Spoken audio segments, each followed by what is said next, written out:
The last but not least, we move to Professor Krit Pongpirul. He's going to talk about the year in review in microbiota.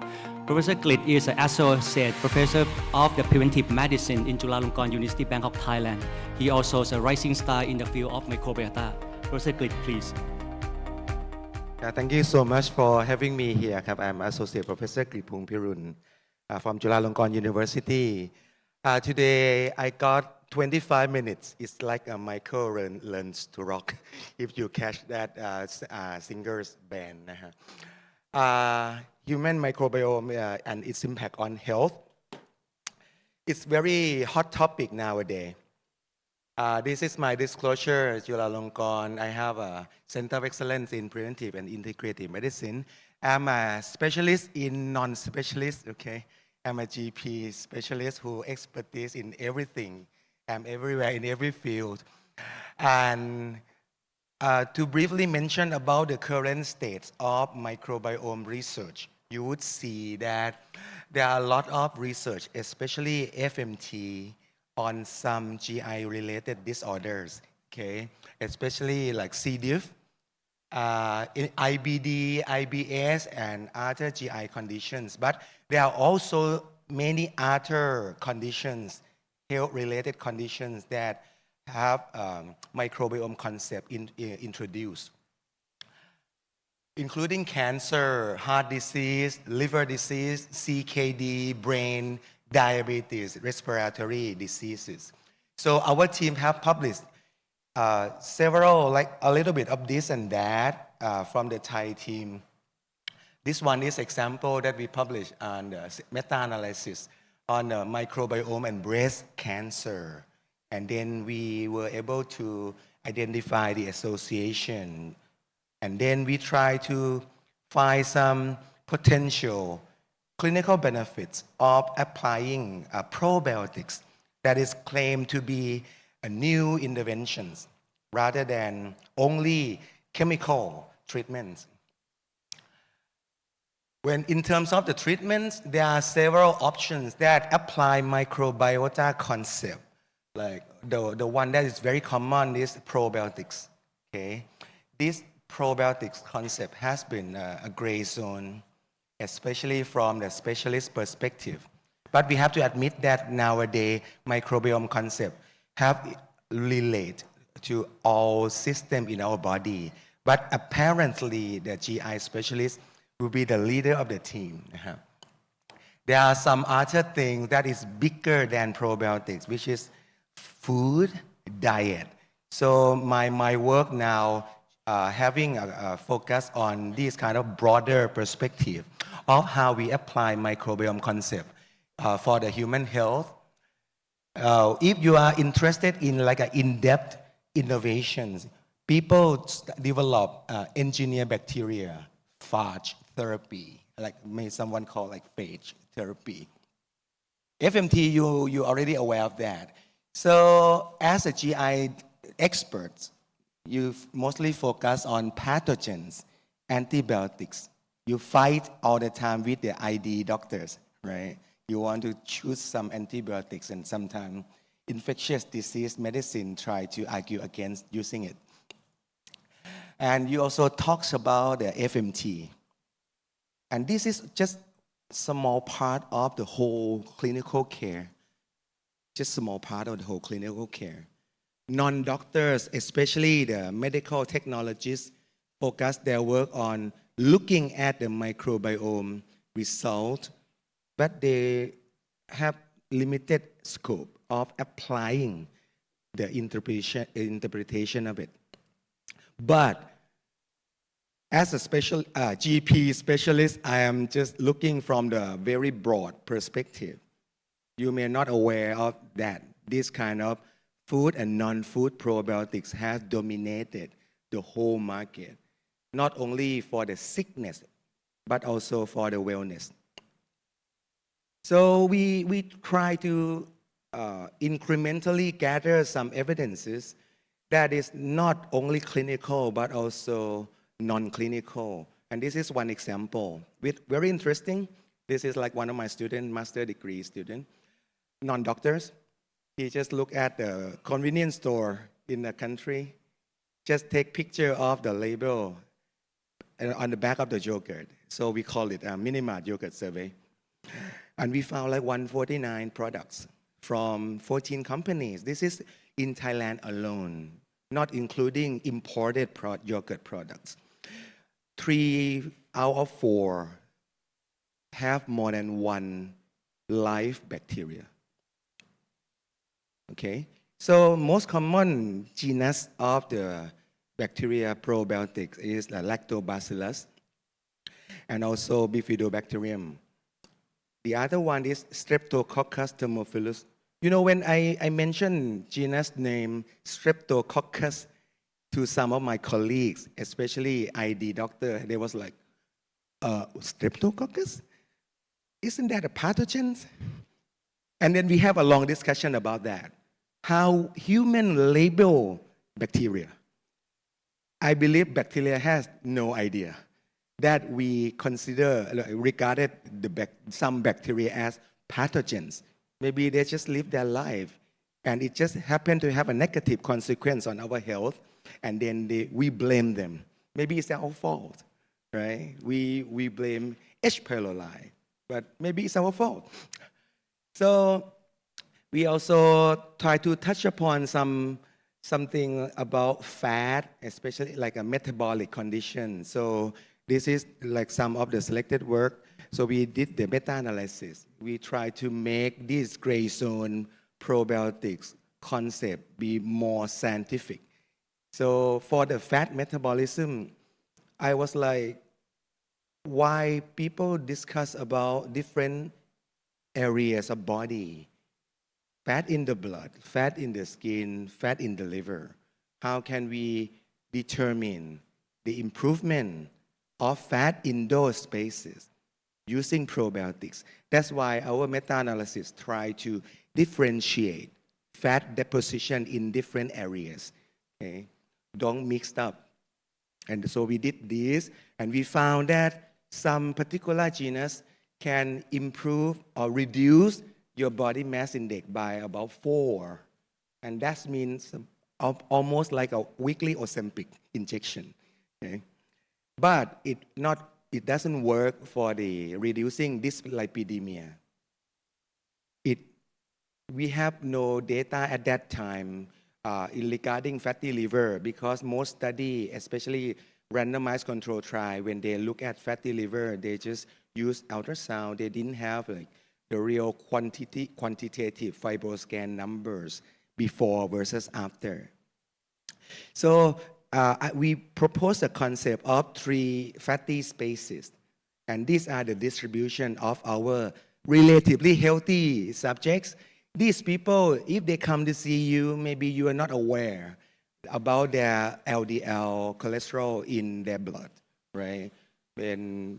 So this is the picture that we found, like out of 120 subjects, the green on the lower left, these people have no evidence to support the fatty spaces. And so we compare the microbiome patterns between the left and the central group. So you see that majority of the Thai people in this survey actually mostly have isolated high cholesterol in the blood, but not in the liver or skin. Okay, adipose tissue measured by the BMI. And we found no one, at that time, we found no one that have fatty liver in isolation with from the other 2 areas. And we found some people have all 3 fatty spaces. Okay? I usually talk to my patients like these are the 3 different banks: the red bank, the purple bank, and the yellow bank, to refer to blood, liver, and skin. And we try to isolate some of these probiotics, like some bacteria from those green people. Let's say that we assume that maybe they have some useful bacteria that can reduce fat. So why don't we just isolate them and try to get our own strain? And we will successfully retrieve 10 species, not patented, like registered in the system under our team name. So that's 38 different isolates of the 10 species. And then we try to prove it scientifically one by one. And then we publish like each of them, Lactobacillus acidophilus, to reduce fat in the skin, liver, and blood, okay, and successfully. And the Lactobacillus acidophilus did not reduce fat by itself. It actually reduced fat by promoting another bacteria. This is Akkermansia muciniphila, okay. So that means this is one particular example that one probiotics bacteria work by promoting another useful bacteria that cannot be commercialized. So you can try to commercialize the first probiotic, claiming that if you consume it, it will promote the second probiotics that cannot be commercialized. Okay, so this is one strategy, and you will hear about Akkermansia muciniphila more and more. Okay. The other strain that we got, so I named it DFA1. That's a Lactobacillus plantarum. And again, it's help you reduce the fat because this grant is to focus on probiotics for fat reduction. So we publish it. And for this one, it didn't use Akkermansia mechanism. It just reduced fat by itself, okay? And then we try to develop some kind of commercializable probiotics, and you will see the gray shadow around the bacteria. That's a dextran that we try to coat like a shield so that this bacteria can travel all the way to colon and then burst out to work in action.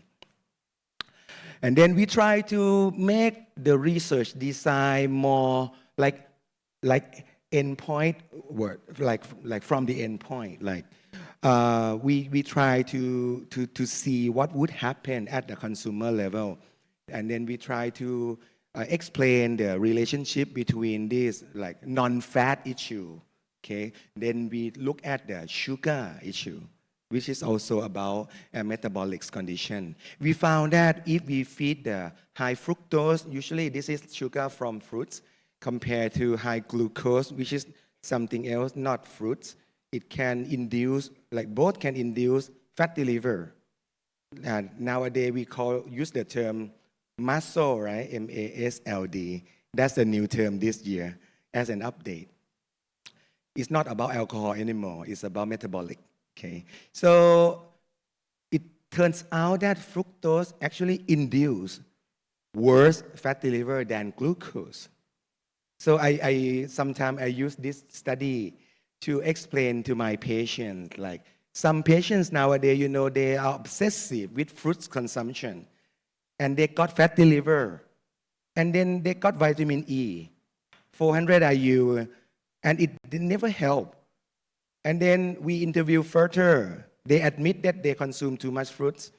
Then I told them, why don't you try to reduce fruits sometime? And it turns out that fatty liver improved. So, and this one paper is kind of one evidence to support the patient explanation at my clinic. And then we reverse everything from fatty liver that induced by fructose and glucose, reverse that thing with my probiotics to become non-fatty liver, okay? So that fructose and glucose comparison actually was an accidental finding, but that accidental finding got us published. And okay, and this is like the poster that is in front of this room also is from my medical students. Because we have Lactobacillus plantarum, DFA1, as our own patented strain. So we want to know how many out there in the world that like Lactobacillus plantarum, how many strains are there in the world? And we found 270. And we are one of them. Imagine that one species have at least 270 with published evidence. So we try to differentiate the paper, like the only Lactobacillus plantarum alone, one species. There are studies on GI tract, metabolic syndrome, infection, central nervous system, immune, cancer, cardiovascular. Maybe this is like a strain specific or species specific. or genus specific? We don't know. This is limited knowledge nowadays. And then, so we like add something on our work in terms of the sugar metabolism. So we publish another meta-analysis on advance in nutrition. And we are interested to know how metformin, which is reducing sugar, and then this paper is one example that metformin actually reduce sugar in diabetic patients through the microbiome mechanism, in addition to some other mechanisms. Okay, so this is the finding from that Nature Medicine publications. And people start to talk about sugar and GI tract health. And these are the diagrams that show the various kind of sugar. Okay, maybe you already forget this basic science lecture in terms of what kinds of carbohydrate out there. They have sugars, polyols, oligosaccharides, polysaccharides. Maybe you're familiar with some of these boxes when you use these as a laxatives, right? But there are some sugar that is not promoting microbiome. Some sugar actually promoting microbiome through several mechanisms. Okay. And one term that you may be aware of is the microbiota accessible carbohydrate. So from now on, if you look at the carbohydrate topic, don't just talk about carbohydrate. Talk about MAC, okay? Microbiome accessible carbohydrate. Not all sugar or carbohydrate are to be blamed, okay? It depends. Then we just published this one. I just approved the final version. And then this one is another interesting study. We just picked top 10 Thai desserts from the Tourism Authority of Thailand. And we want to see the glycemic load and glycemic index of those Thai desserts. For example, ขนมหม้อแกงเพชรบุรีข้าวแตน so เฉาก๊วย something like that, mochi. We picked 10, and then we try to check the glycemic load and glycemic index of those famous Thai desserts. And then we try to look at the microbiome changes of individuals who consume those famous Thai desserts. So this is unconventional intervention, right? You usually familiar with drug-related research, but this is like layperson desserts consumption and its effect on health. And I think this is about to be accepted in nutrients soon.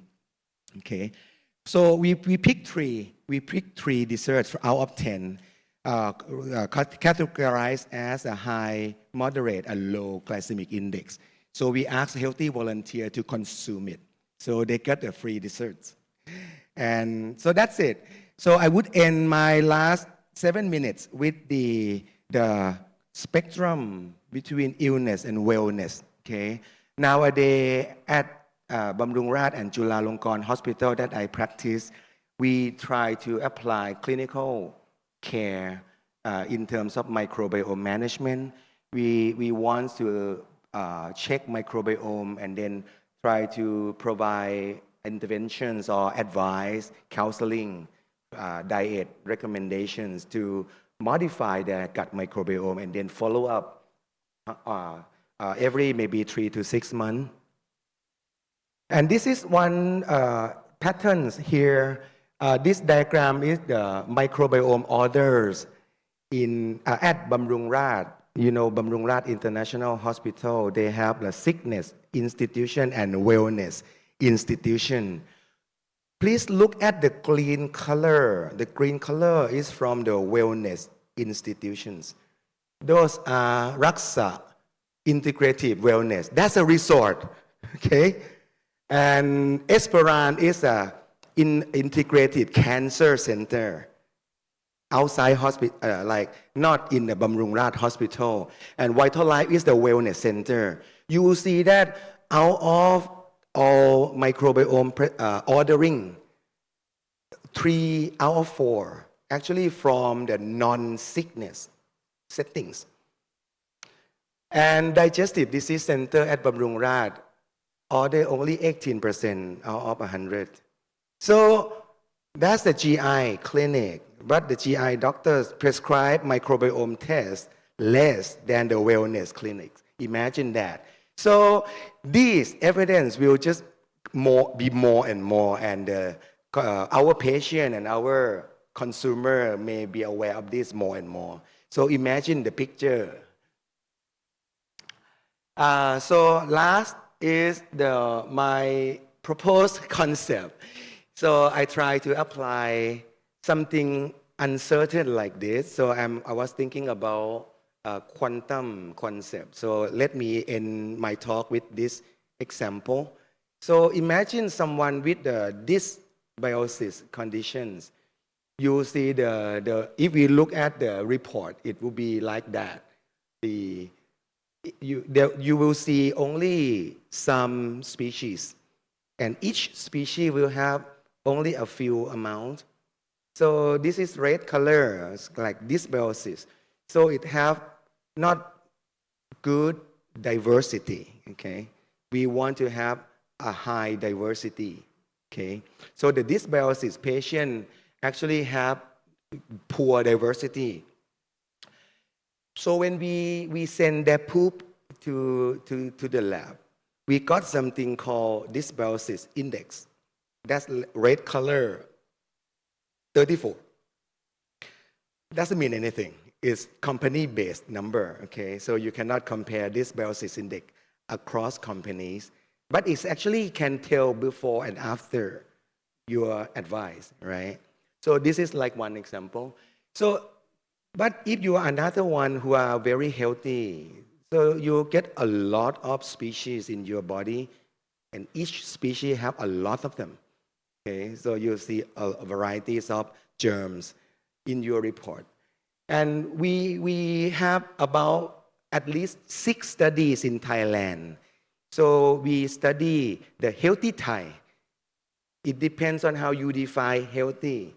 But there are at least 6 studies, healthy Thais, that try to show like how much of each genus and species that healthy Thais should look like. Okay, we can regard this study as references.